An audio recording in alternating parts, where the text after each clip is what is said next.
నీకు తెలిసిన వారిని అయిన వారిని ఎప్పుడు చూడమాక. నువ్వు చూడగలిగితే నా యేసయ్య నీకు కనిపించును గాక, ఆయన వైపే నీ కన్నులెత్తుదువు గాక, ఆయన్నే నీకు కనిపించును గాక. ఆయనలో ఏ ముడత లేదు, ఏ మచ్చ లేదు, ఏ పాపము లేదు, ఏ లోపము లేదు. ఏమండి, ఏ మాత్రం అణువున నువ్వు పరిశోధించిన పాపము లేనివాడు ఎవరైనా నజరేయుడైనా యేసయ్య మాత్రమే, యేసయ్య మాత్రమే. అందుకే నువ్వు యేసయ్య వైపు చూచుదువు గాక. హల్లెలూయా. యేసయ్య వైపు చూస్తూ నువ్వు వెళ్ళినంత కాలం నీ మనసు అపవిత్రపరచబడదు, నీ హృదయం అపవిత్రపరచబడదు. నువ్వు ఎప్పుడైతే యేసయ్య వైపు చూడడం మానేసి వాళ్ళ వైపు, ఏళ్ల వైపు, తెలిసిన వాళ్ళ వైపు, ఏమండి నువ్వు ఎవరినైతే గురిగా పెట్టుకుంటావు వాళ్ళ వైపు నువ్వు చూస్తా వెళ్ళావనుకో, వాళ్ళల్లో ఉన్న బలహీనత నీలోనికి వస్తానే ఉంటాయి. వాళ్ళల్లో ఉన్న లోపాలు నీకు కనిపిస్తా, నాకంటే ముందుగానే యేసుప్రభువుని నమ్మిన కుటుంబం కదా, నాకంటే ముందుగానే యేసుప్రభువుని నమ్మిన ఏమండి వ్యక్తులు కదా, నాకంటే ముందుగానే సేవలో ఉన్న వాళ్ళు కదా, వాళ్ళు చెయ్యంగా లేదు నేను చేస్తే తప్పేంటి, అదేం తప్పు కాదులే అని ఏమండి నీ మనసు కూడా పాడైపోతుంది, నీ హృదయం కూడా పాడైపోతుంది. అందుకని ఆయన అంటాడు, అర్థమవుతుందా, పవిత్రురాలైన కన్యకగా ఒక్కడే పురుషునికి అనగా క్రీస్తుకు సమర్పింపలేని ప్రదానము చేసి దీనికి కానీ సర్పము తన కుయుక్తి చేత హవ్వను మోసపరిచినట్లుగా మీ మనసులో చెరుపుతుందేమని భయపడతా ఉన్నాను, చెడిపోతే మనిషి నేను భయపడతా ఉన్నాను అంటాడు ప్రియమైన వాళ్ళ. కనుక మన మనసులో బాగుపడేటట్లుగా, మన హృదయం బాగుపడేటట్లుగా యేసయ్య వైపు చూచుదుము గాక. హల్లెలూయా, హల్లెలూయా. నువ్వు ఏ కోణంలోనైనా ఆయన్నే నువ్వు మాదిరిగా పెట్టుకో, ఏ విషయంలోనైనా యేసయ్యనే మాదిరిగా పెట్టుకో, యేసయ్యనే ప్రక్కన పెట్టుకో. అప్పుడు ఏమండి నువ్వు ఏమాత్రం తొట్టిల్లవు, ఏమాత్రం నీ హృదయం తొట్టిల్లదు, నీ మనసు కూడా తొట్టిల్లదు ప్రియమైన వల్ల, నీ జీవితం బాగుపడతానే పోతా ఉంటుంది. అట్టి కృప ప్రభువును అనుగ్రహించును గాక. హల్లెలూయా, హల్లెలూయా. దైవజనుడైన పౌలు గారు చెప్పిన మాట మనం గుర్తెరగలిగితే చూడండి, ఫిలిప్పీ పత్రిక 3వ అధ్యాయం 12వ వచనం. ఫిలిప్పీ పత్రిక 3వ అధ్యాయం 12వ వచనం. ఇది వరకే గెలిచితనే అయినను, ఇది వరకే సంపూర్ణ సిద్ధి పొందితేనే అయినను నేను అనుకొనడం లేదు గాని, నేను దేని నిమిత్తం క్రీస్తు యేసు చేత పట్టబడితినో దానిని పట్టుకొనవలనని పరిగెత్తుచున్నాను. సహోదరులారా, నేను ఇది వరకే పట్టుకొని ఉన్నాను తలంచుకొనను, అయితే ఒకటి చేయుచున్నాను. ఏంటంటే, వెనక ఉన్నవి మరచి ముందున్న వాటి కొరకై వేగిరపడుచు క్రీస్తు యేసు నందు దేవుని ఉన్నతమైన పిలుపుకు కలుగు బహుమానము పొందవలనని ఆ గురి యొద్దకే పరిగెత్తుచున్నాను. హల్లెలూయా.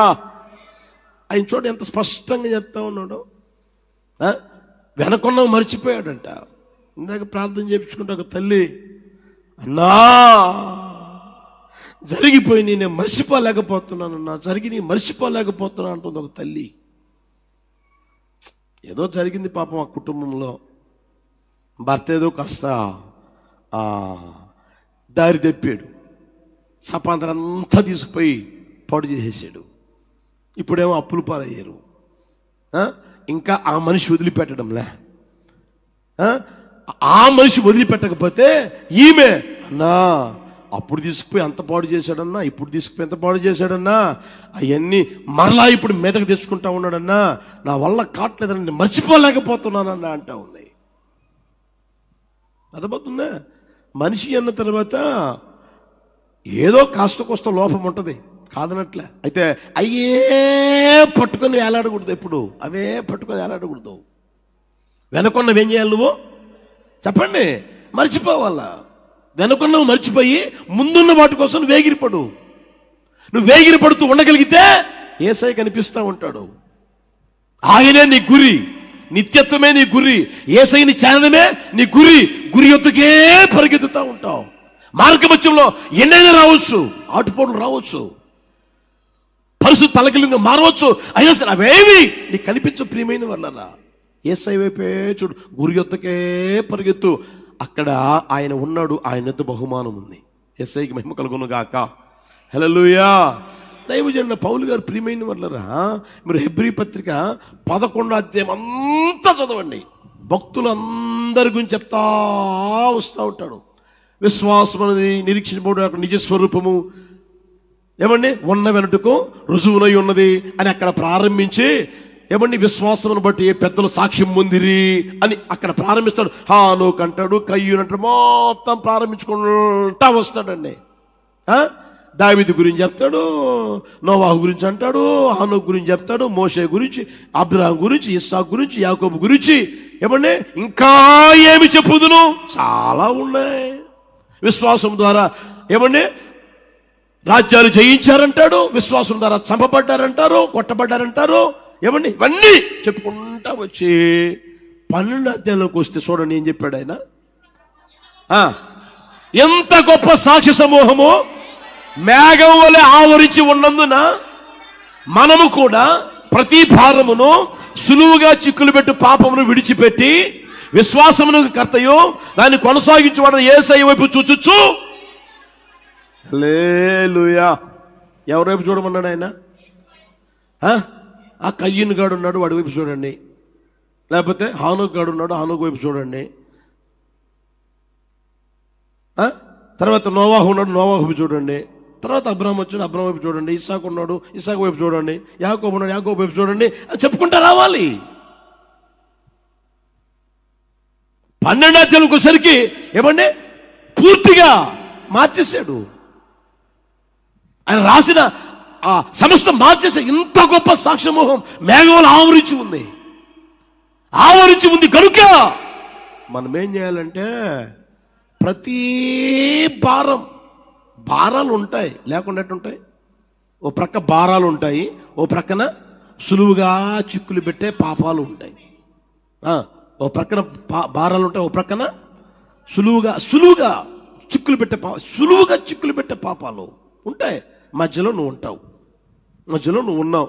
ఇప్పుడు భారం వైపు చూస్తావా, సులువుగా చిక్కులు పెట్టే పాపం వైపు చూస్తావా, యేసయ్య వైపు చూస్తావా? ఆయన అంటాడు భారం ఉన్ని, సులువుగా చిక్కులు పెట్టే పాపాలు ఉన్ని, నీకు అనవసరం అవి. వీడితో అవసరం లేదు, వీటితో అవసరం లేదు. నీ ఎదుట ఉన్నాడే నజరేయుడని యేసయ్య, ఆయన వైపు చూడు. యేసయ్యకి మహిమ కలుగును గాక. హల్లెలూయా, హల్లెలూయా.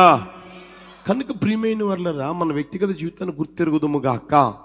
అక్కడ రాయబడిన మాట మనం గమనిస్తే, మనం ఆలోచన చేయగలిగితే మన అంతరంగిక జీవితాన్ని మార్చగలిగిన దేవుడు నజరేయుడైన యేసయ్య. త్రిప్పి వేస్తాడు. నా మనసును త్రిప్పు, అయ్యా నా హృదయాన్ని త్రిప్పు అంటే ఆయన త్రిప్పి వేయును గాక. ఆయనకు అసాధ్యమైంది ఏది లేదు. ప్రియమైన వాళ్ళరా దాన్ని మన జీవితంలో గుర్తెరగలగాలి. ఇటుపక్క పాపం, ఇటుపక్క సులువుగా చిక్కులు పెట్టే ఏమండి భారాలు అవి ఉంటే, పాపాలు ఉంటే, భారాలు ఉంటే వాటి వైపు చూడకూడదు. మీరు చూడండి, మీ అందరికీ బాగా తెలుసు సొలొమోను మహారాజు ఉన్నాడు. మొట్టమొదటిలో చూడండి, రాజ్యాన్ని పరిపాలించే రాజుగా అభిషేకించి అయ్యగారిని కుర్చీ మీద కూర్చోబెట్టి సొలొమోను చిరంజీవిగును గాక అని సాటింపించాడు. దావీదు ఉన్నప్పుడే సాటింపించారు. అందరూ సొలొమోను చిరంజీవిగును గాక అన్నారు, అయిపోయింది. ఆ తర్వాత ఆయన కాలం ముగించుకొని ఆయన వెళ్ళిపోయాడు. దావీదు గారు వెళ్ళిపోయారు. దావీదు గారు వెళ్ళిపోయిన తర్వాత రోజులు గడుస్తూ ఉండగా ఎంత భక్తో, ఎంత భయమో, ఎంత ఆసక్తో, ఎంత ప్రేమో దేవుడు అంటే. ఏమండి రాత్రిపూట ఏమండి బలులు అర్పించి అలా పడుకున్నాడంట. బలులు అర్పించి పడుకున్నాడు, ప్రార్థన చేసి పడుకున్నాడు, దేవునితో మాట్లాడి పడుకున్నాడు. దేవునితో మాట్లాడడం, పడుకోవడం, దేవునితో మాట్లాడడం, దేవునితో నడిపించబడ్డం, ఇలాంటి జరుగుతూ ఉన్నాయి. ఒక రోజున ప్రియమైన వాళ్ళరా ఆయన జీవితం గమనిస్తే ఏమండి దేవుడు ఆయన దగ్గరికి వచ్చి నీకేం కావాలో కోరుకో అన్నాడు. కోరుకోమంటే, అయ్యా నేను పిల్లలున్నాయ్యా, నేను చాలా పిల్లలున్నాయి, చిన్న వయసు అయ్యా నాదే, నువ్వు తీసుకొచ్చావు, రాజ్యాన్ని పరిపాలించావు, రాజుగా చేసావు, వీళ్ళంతా నీ ప్రజలు, ఐగుప్తు దేశం నుంచి విడిపించావు, వీళ్ళు నీ బిడ్డలయ్యా, వీళ్ళకి న్యాయం తీర్చేదానికి జ్ఞాన వివేకాలు నాకు లేవయ్యా, దయచేయ్యా అన్నాడు. దేవుడు ఇచ్చాడు. అందరితో వదిలిపెట్టలేదు, సంపదలు ఇచ్చాడు, సిరి సంపదలు ఇచ్చాడు, సౌభాగ్యం ఇచ్చాడు, ఐశ్వర్యవంతుడిగా మారాడు. ఆయన చూసేదానికి దేశాల జనులు వస్తూనే ఉన్నారు. శాబా దేశం రాని వచ్చింది, విలువైన ఏమంటే బంగారం, ఓఫీర్ బంగారం తీసుకొచ్చి ఇచ్చింది ఆయనకి. అంతగా ఆయన స్థితి వర్తిల్లింది, అంతగా ఆయన ఆశ్రయించడం, అంతగా ఘనపరచబడ్డాడు. ప్రియమైన వాళ్ళ రోజులు గడవగా ఆయన జీవితం ఎలా మారిపోయింది తెలిసినా? ఏమండి, ఆ రాజ్యం మీదకి పోతాడు, ఆయన గారి కూతుర్ని పెళ్లి చేసుకుంటాడు. ఈ రాజ్యం మీదకి పోతాడు, ఆయన గారి కూతుర్ని పెళ్లి చేసుకుంటాడు. కంటికి కనిపించే వాళ్ళందరినీ ఏమండి తీసుకొచ్చి పెళ్లి చేసుకొని ఏమండి ఆ ప్యాలెస్లో చేసుకున్నాడు. మొత్తం 1000 మంది తయారయ్యారు. ఇప్పటికి 1000 మంది, అప్పటికి 1000 మంది తయారయ్యారు. 1000 మంది తయారైనా అతగాడికి ఏమైనా తృప్తి తీరిందా, ఆశ తీరిందా అంటే ఇంకా అంటాడు, నా మనసుకు నచ్చింది ఇంకోటి కనిపించలేదే, నా ఆలోచనలు సరిపోయింది, నా మనసు మెచ్చింది, ఏమన్నా నా కన్ను మెచ్చి ఇంకోటి కనిపించలేదే. ఇంకా వేటలోనే ఉన్నాడు, ఇంకా ఏమంటే చూస్తూనే ఉన్నాడు. ఈ లోపు వయసు ఉడిగిపోయింది. మీరు చూడండి ఆ మాట, 4వ వచనం చూడండి, 11వ అధ్యాయం, రాజుల మొదటి పుస్తకం 11వ అధ్యాయం 4వ వచనం చూడండి. సొలొమోను వృద్ధులైనప్పుడు అతని భార్యలు అతని హృదయమును ఇతర దేవతల తట్టు త్రిప్పగా ఏం చేశారంట? ఎవరు చెప్పండి? ఎవరు? దేవునితో మాట్లాడిన వాడు, దేవుడితో మాట్లాడాడు, దేవుడు జ్ఞానం ఇచ్చాడు, వివేకం ఇచ్చాడు, సిరి సంపదలు ఇచ్చాడు, ఐశ్వర్యం ఇచ్చాడు, భాగ్యవంతుడిగా మార్చాడు. ఏమండి అతగాడి స్థితి ప్రసిద్ధి పొందింది. రాజ్యాన్ని పరిపాలించే రాజులు వచ్చి చూస్తా ఉన్నారు, పన్ను కడుతానే ఉన్నారు, రాబడి పెరిగిపోయింది, అంత బాగానే ఉంది. ఆ రోజుల్లో దావీదు సంపాదించిన వస్తువులతో, తాను సంపాదించిన వస్తువులతో బ్రహ్మాండమైన దేవుని మందిరం కట్టాడు, మంచి మందిరం కట్టాడు. ప్రియమైన వారన్నా, అలాంటి పరిస్థితుల్లో నడిపించబడతా ఉన్నాడా? వీళ్ళేమో ఎక్కువైపోయారా?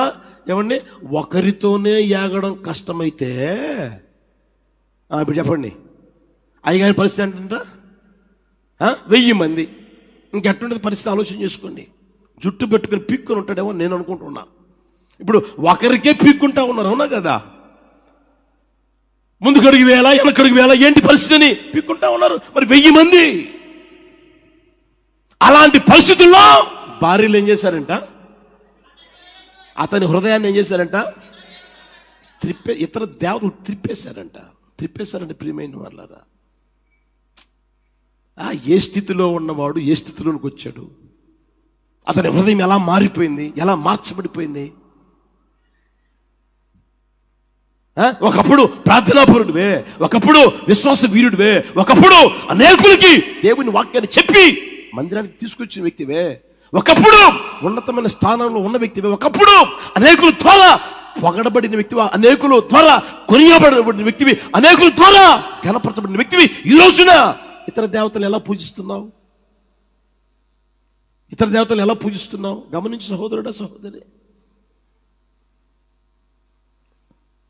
పూజించడమే కాదు,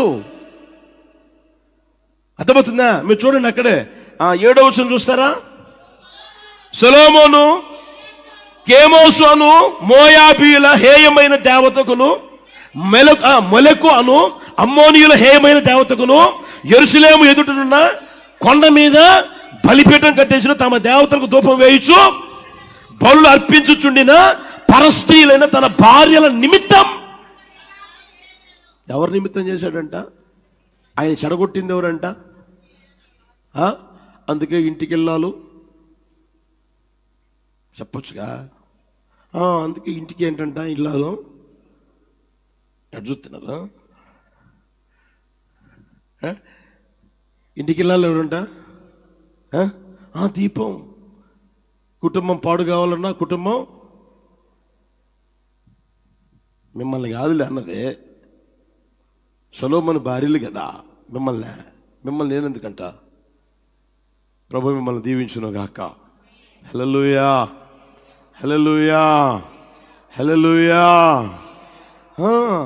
సొలొమోను జీవితం నాశనం చేసింది ఎవరంట?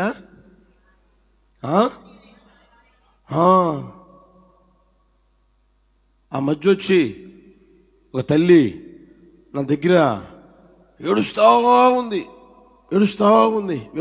ఉంటే, ఏంటమ్మా చెప్పైనా ఏడిసైనా చెప్పు అని అంటే, అదేనన్నా ఇంతకు ముందేమో మా ఆయన నాకంటే ముందుగానే వచ్చేవాడన్నా, నాకంటే ముందుగా ప్రభుని నమ్ముకున్నాడన్నా, నాకంటే ప్రార్థనా పడన్నా, నాకంటే ఆసక్తిగా ఉండేవాడన్నా, నాకంటే అంటా ఉంది. మరి ఇప్పుడు ఏమైందమ్మా అన్న, ఇప్పుడు ప్రార్థనకు రమ్మంటే రావడం లేదన్నా, ఇప్పుడు మందిరానికి రమ్మంటే రావడం లేదన్నా, అన్న పిలుస్తున్నాడన్నా కూడా రావడం లేదన్నా. ఎందుకని ఏమో అర్థం కావట్లేదన్నా అని అంటే, నాకు ఒకరోజు ఆయన కనపడితే ఏంటి ఇలా మాట్లాడుతుందంట అంటే, అసలు ఎందుకు ఇలా అయ్యాను కనుక్కో అని ఆయన అంటాడు. నా తల్లులు, హల్లెలూయా హల్లెలూయా, అర్థమైందా? చెడగొట్టేదేనే మీరే బాగు చేసేదినా? అందుకే యేసుప్రభు మొట్టమొదటి ఎవరు కనిపించాడంట? చెప్పొచ్చు కబ్బా, ఎవరు కనిపించాడంట? స్త్రీలకే కనిపించాడంట. వీళ్ళకి ఒక్క విషయం తెలిస్తే ప్రచారం పీక్స్ లెవెల్లో ఉంటుంది అని. ఒక్క విషయమే, యేసుప్రభు లేచాడు, సజీవుడిగా కనిపించాడు అని తెలిస్తే, ఈమెకు ఒక్కదానికి నేను కనిపిస్తే చాలు, ఈ ప్రచారం ఎక్కడ దాకా పోతుంది చెప్పండి? పీక్స్ లెవెల్ లేకపోతుంది. ఫేస్బుక్ పనికిరాదు, ఇన్స్టాగ్రామ్ పనికిరాదు, యూట్యూబ్ పనికిరాదు, తర్వాత ఈనాడు పేపర్ పనికిరాదు, తర్వాత సాక్షి పేపర్, ఏది పనికిరాదు అనమాట. యేసు నామములో మనసు మార్చబడునుగాక, యేసు నామములో హృదయం మార్చబడునుగాక, నా యేసయ్య త్రిప్పివేయునుగాక. హల్లెలూయా హల్లెలూయా. చూడండి, ఆయన భార్యల నిమిత్తం ఏం చేశాడంట? అలా మారిపోయాడంట. భార్యల నిమిత్తం, భార్యల కొరకు. ఒకప్పుడేమో దేవునికి మందిరం కట్టిన వ్యక్తి తర్వాత దెయ్యానికి కూడా మందిరం కట్టాడు. దేవునికి మందిరం కట్టిన వ్యక్తి, అదే వ్యక్తి విగ్రహానికి కూడా మందిరం కట్టాడు. ఎంత దారుణమైన చిత్రంలో వెళ్ళిపోయింది చూడండి.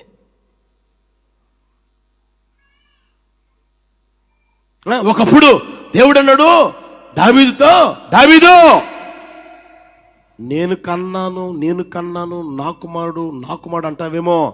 సొలొమోను ఎవరు తెలిసినా నాకు కుమారుడు. హల్లెలూయా. దేవుడు అంటాడు, నీవు తండ్రివి కాదు, నేను అతనికి తండ్రిని ఉంటాను, అతడు నాకు. ఎంత గొప్ప భాగ్యం అండి, ఎంత గొప్ప స్థితి అండి, ఎంత గొప్ప ఆధిక్యం, ఎంత గొప్ప ఔన్నత్యం. దేవుడు చెప్పడం అంటే సామాన్యమా? దేవుడు, ఇతడు నాకు కుమారుడు, సొలొమోను నా కుమారుడు, నేను అతనికి తండ్రిని. ఎంతటి ఔన్నత్యం, ఎంతటి గొప్పతనం కలుగు చేస్తే అవేమి మనసులో జ్ఞప్తి కూడా లేవు, జ్ఞాపకం కూడా లేవు. ఇతగాడికి పట్టిందంటే ఆ పిచ్చి పట్టింది. ఆ భార్యలు ఏం చేశారంట? సరే బాగుపడ్డారా అంటే బాగుపడలా. ఇతన్ని ఏమన్నా బాగు చేశారా? బాగు చేయలా, చెడగొట్టారంట. కొంచెం ఆలోచన చేసుకుని ప్రియమైన వాళ్ళ గుర్తెరుగుదురుగాక. కనుక మనం గమనిస్తే దేవుడు అతగాడి స్థితిని ఎరిగి ఏమండి చూసి మారతాడులే మారిపోతుందిలే, మనిషి మనసు మార్చుకుంటుందిలే అని అనుకుంటే ఏం మారడంలే, అలా వెళ్ళిపోతానే ఉంటే దేవుడు ప్రత్యక్షమై 2 మార్లు హెచ్చరించాడంట. చూడండి అన్నమాట. 10వ వచనం చూడండి. 10వ వచనం, నీవు ఇతర దేవతలను వెంబడింపవలదనియు అతనికి ఆజ్ఞాపించినను సొలొమోను హృదయం ఆయన యొద్ద నుండి, సొలొమోను హృదయము దేవుని యొద్ద నుండి తొలగిపోయిన తర్వాత, దేవుని మీద నుంచి తొలగిపోయిన తర్వాత ఏమంటే ఇక హెచ్చరిస్తే ఏమి, గద్దిస్తే బుద్ధి చెప్తే ఏం ప్రయోజనం? ప్రయోజనం ఉంటుందా? హృదయం తొలగిపోయిన తర్వాత ప్రయోజనం ఏముంటది? ఎంత చెప్తే ఏం ప్రయోజనం? ఎంత వాక్యమైనా చెప్పు, ప్రయోజనమైన ఉంటుంది? ఏమి ఉండదు అనమాట. హృదయం తొలగిపోయింది. దేవుడు హెచ్చరించాడు, అప్పటికి హృదయం ఏమైపోయింది? లాగేసేసారు వాళ్ళు లాగేసేసాడు. సైతాన్ గారు లాగేసాడు. యెహోవా తనకిచ్చిన ఆజ్ఞను అతడు గైకొనకపోగా. ఆలోచన చేయండి, ఎందుకని అట్లా తయారైపోయాడు? ఎందుకని మనసు తొలగిపోయింది? ఎందుకని హృదయం తొలగిపోయింది? ఎందుకు దేవునికి దూరం అయిపోయింది అని అంటే, దేవుని ఆజ్ఞలను గైకొనలా, దేవుని ఆజ్ఞల్ని పాటించాల, దేవుని వాక్యాన్ని ఏమన్నా అటు పోయామో స్తోత్రం స్తోత్రం స్తోత్రం స్తోత్రం స్తోత్రం అంటాడు, ఇటు వచ్చామో ఈ పోరు తట్టుకోలేరు కదా, ఈ పోరు తట్టుకోలేరు కదా, ఏ పోరుని తట్టుకోవచ్చు కదా, ఆ పోరు తట్టుకోలేరు కదా. అందుకని అడిగిపోయి ఏం చేయమంటావు చెప్పు, కొబ్బరికాయ తీసుకో కొట్టు, ఇటును ఆగరు ఆరతి కూడా ఇయ్యే అంటే అన్ని చేస్తా ఉన్నాడు. అక్కడికి పోయామో అది చేస్తాడు, ఆ భజన చేస్తాడు, ఇక్కడికి వచ్చి ఈ భజన చేస్తాడు. ఏం చేస్తా? అప్పుడు హృదయం తొలగిపోయింది. దేవుని ఆజ్ఞలు, దేవుని వాక్యాన్ని ఎప్పుడైతే నువ్వు పెడచెవిని పెడతావో అప్పుడు ఏమన్నా దేవుని వెంబడించలేవు. నీ మనసు తొలగిపోతుంది, నీ హృదయం తొలగిపోతుంది. హల్లెలూయా. నువ్వు ఆలోచన చేసుకుందువు గాక, గుర్తెరుగుదువు గాక. అందుకనే ఈ లోకంలో సంచరిస్తున్నప్పుడు యేసు ప్రభువు ప్రియమైన వాళ్ళరా చెప్పిన మాట ఏం తెలిసినా, ఆయన ఉపదేశం చెప్తా ఉన్నాడు. ఏమని? నా రక్తము, నా శరీరము తిని నా రక్తము త్రాగువాడే నిత్య జీవము గలవాడు, వానిని అంత్య దినమున లేపుదును, వానికి నేను నిత్య జీవము ఇస్తాను అని చెప్పుకుంటా వస్తూ ఉంటే అక్కడ వింటా ఉన్న జనాలందరూ ఏంట్రా అని చెప్పే మాటలా? ఏం మాటలు ఇవే? ఏం ప్రసంగం ఇదే? ఏం మాటలు ఇవే? ఏం మాటలు ఇవే?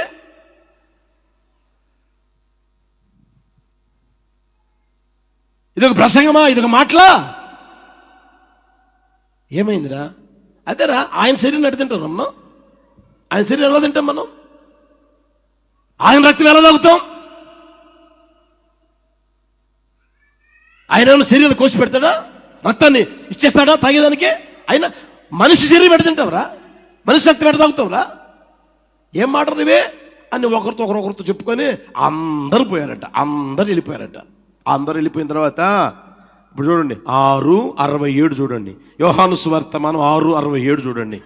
కాబట్టి యేసు మీరు కూడా వెళ్ళిపోవాలని ఉన్నారా అని 12 మందిని అడుగగా, 12 మందిని అడుగుతాడయ్యా, అందరు పోయారు కదా, వాళ్ళందరూ పోయారు కదా, మీరు కూడా పోతారా అంటే ఆయన అంటాడు, అయ్యా మేము ఎవని యొద్దకు వెళ్ళదము, నీవు నిత్య జీవపు మాటలు. హల్లెలూయా, హల్లెలూయా. దేవుని వాక్యం నీకు నిత్య జీవాన్ని కలుగు చేస్తుంది.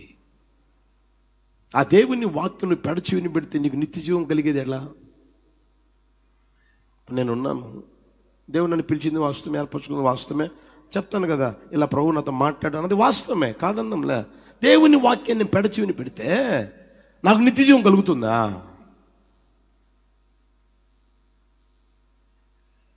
అర్థమవుతుందా?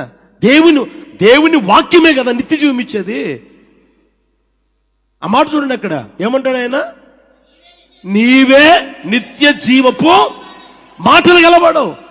బైబిల్ ఆది యందు వాక్యమే, అవును కదా, నీవే నిత్య జీవపు మాటలు గలవాడు, నీవే, నువ్వు తప్పికొకరు లేరు అని ఇంత స్పష్టంగా చెప్తా ఉన్నారు. ప్రియమైన వాళ్ళరా, ఈరోజున చూడండి, వాక్యం చదువుతున్నా, వాక్యాన్ని వింటా ఉన్నా, వాక్యాన్ని గ్రహించడంలే, ఆ వాక్యాన్ని విశ్వసించడంలే, వాక్యాన్ని పట్టుకోవడంలే, వాక్యానికి విలువ ఇవ్వడంలే, వాక్యాన్ని పక్కన పడేస్తా ఉన్నాం. ఏదో వస్తా ఉన్నాను, పోతా ఉన్నాను, వినాలి కాబట్టి వింటున్నాను, రావాలి కాబట్టి వస్తా ఉన్నాను అన్న ఆ పరిస్థితుల్లో నీ జీవితం ఉంటే నీకు నిత్య జీవం అనేది కష్టం. ప్రియమైన వాళ్ళరా, నీ జీవితం, నీ హృదయం తొలగిపోకుండా ఉంటుంది అని అనుకోవడం కళ. నిన్ను మోసపుచ్చుకున్న ప్రశ్నలకు వెళ్ళిపోతావు. అయితే నీ జీవితం ఎలా మారిపోవాలి అంటే, దేవుని వాక్యాన్ని పట్టుకుందువు గాక, యేసయ్యకి మహిమ కలుగును గాక. చూడండి, లోకములో ఉండేది ఎవరు? మొదటి అధ్యాయం తీయండి, మొదటి వచనం చూడండి. కీర్తనల పుస్తకం 1వ అధ్యాయం 1వ వచనం చూడండి. ఎవరున్నారంట? దుష్టులు. తర్వాత ఎవరున్నారు? పాపులు. తర్వాత ఇప్పుడు చూడండి, నా వైపు చూడండి చాలే. ఎవరున్నారంట? ఒకటి దుష్టులు, రెండవది, మూడవది వీళ్ళు మా దగ్గర లేరు అన్నోళ్ళు ఒకసారి చేతులు ఎత్తండి. ఉన్నారా? ఉన్న ప్రాంతం ఉందా? వాళ్ళు లేని ప్రాంతం ఉందా? దుష్టులు లేని, పాపులు లేని, అపహాసకులు లేని ప్రాంతం ఉందా? ఉందా? ఊరుందా? గ్రామం ఉందా? పట్టణం ఉందా? దేశం ఉందా? ఈ విశ్వంలో ఎక్కడికైనా వెళ్ళు, దుష్టులు ఉంటారు, పాపులు ఉంటారు, అపహాసకులు ఉంటారు. వీళ్ళు లేరండి అని నువ్వు అన్నావు అనుకో, ఏమండి నువ్వు ఎక్కడ ఉండాలంటే పరలోకంలో ఉండాలి. హల్లెలూయా, హల్లెలూయా. ఎందుకంటే అక్కడ ఉన్నాడు దుష్టుడు, ఉండడు, పాపి ఉండడు, అపహాసకుడు అక్కడ ఉన్నాడు. అక్కడే నువ్వు పరలోకానికి పోతే అక్కడ కనపడతావు. అంటే ఆ మాట నువ్వు అన్నావంటే నువ్వు ఎక్కడున్నట్టు చెప్పండి. టికెట్ తీసుకుని ఆల్రెడీ వెళ్ళిపోయినట్టే. హల్లెలూయా, అవునా కదా? ఈ లోకంలో మనం బ్రతికినంత కాలం దుష్టులు ఉంటారు, పాపులు ఉంటారు, అపహాసకులు ఉండనే ఉంటారు. అయితే వాళ్ళ వైపు మనకు అనవసరం, వాళ్ళ వైపు మనం చూడకూడదు, వాళ్ళని మనం వెంబడించకూడదు. తర్వాత చూడండి ఇక్కడ, యెహోవా ధర్మశాస్త్రమునందు నువ్వు చేయవలసిన పని అది. దుష్టులు ఉంటారు, పాపులు ఉంటారు, నీచులు ఉంటారు, నికృష్టులు ఉంటారు, అపహాసకులు ఉంటారు. నువ్వు చేయవలసిన పని ఏం తెలిసిన? దేవుని ధర్మశాస్త్రమునందు దివారాత్రము ఆనందించుచు దాన్ని ఏం చేయాలి? ధ్యానించాలి. ఆనందించు, దివారాత్రము ధ్యానించాలి. దేవుని వాక్యానికి నువ్వు ప్రిఫరెన్స్ ఇవ్వాలి, దేవుని వాక్యానికి విలువ ఇవ్వాలి, దేవుని వాక్యాన్ని ఏమన్నా నువ్వు చదవాలి, దేవుని వాక్యానికి ఏమన్నా నువ్వు చోటు ఇవ్వాలి, దేవుని వాక్యం నువ్వు తృణీకరించకూడదు. అటు స్థితి నా ప్రభు దయచేయును గాక.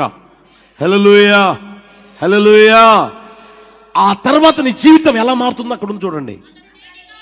నీటి కాలవల ఎవరైనా నాటబడిన దై ఆకువాడక తన కాలం ముందు ఫలమిచ్చు చెట్టు వల్లే ఉంటాడు, అతడు చేయునంతయో. ఒకసారి గమనించండి, దుష్టులు ఉంటారు, పాపులు ఉంటారు, తర్వాత అపహాసకులు ఉంటారు. వాళ్ళతో నీకు అనవసరం. నీకు అవసరమైంది దేవుని వాక్యం, దేవుని యందు ఆనందించు, దివారాత్రం దేవుని వాక్యాన్ని ధ్యానించు. ఆ స్థితిలోకి వస్తే జరిగే కార్యం ఏం తెలిసినా, నీవు చేయునంతయు నా ప్రభు సఫలం చేయును గాక. ఆకు వాడక తన కాలమందు ఫలమిచ్చు చెట్టు వలె ఉందువు గాక. 4వ వచనం మీరు చూస్తే, దుష్టులు అలాగుండరు, గాలి చేత ఎగరగొట్టబడే మనం పొట్టులాగా ఉండకూడదు, చెట్టులాగా ఉండాలి. అటు కృప ప్రభువును గ్రహించును గాక. యేసయ్య కృపతో నింపును గాక. హల్లెలూయా, హల్లెలూయా. నీ వాక్యము నా పాదములకు, నా త్రోవకు. యవ్వనస్తులు దేని చేత తమ నడతను శుద్ధి చేసుకుంటారు? నీ వాక్యమును జాగ్రత్తగా చూచుకోండి చేతనే కదా. హల్లెలూయా, హల్లెలూయా. నీ హృదయం తప్పిపోకుండా, నీ మనసు త్రిప్పబడకుండా ఉండాలి అని అంటే, ప్రియమైన వాళ్ళరా, దేవుని వాక్యానికి నువ్వు చోటివ్వగలగాలి. ఈ రోజున ఆ స్థితిని నువ్వు కోల్పోయి ఒకవేళ నీ హృదయం త్రిప్పబడి ఉంటే, నా యేసయ్య నీ హృదయాన్ని త్రిప్పును గాక, నీ మనసును త్రిప్పును గాక, నీ అంతరంగిక జీవితాన్ని ఆయన త్రిప్పును గాక, మార్చును గాక. హల్లెలూయా. మొదటి చెప్పండి, అంగలార్పుని నాట్యముగా త్రిప్పుతాడు, మారుస్తాడు. రెండవది, శత్రువు యొక్క ఆలోచన త్రిప్పివేస్తాడు ఆయన. మూడవది చెప్పండి, నీ అంతరంగిక జీవితాన్ని, నీ మనసు, నీ హృదయాన్ని ఏం చేస్తాడు ఆయన? త్రిప్పును గాక. హల్లెలూయా. నిశ్చయముగా ఈ మాటలో ఒక గుండెలు నీరు కట్టి ఫలింప చేయును గాక.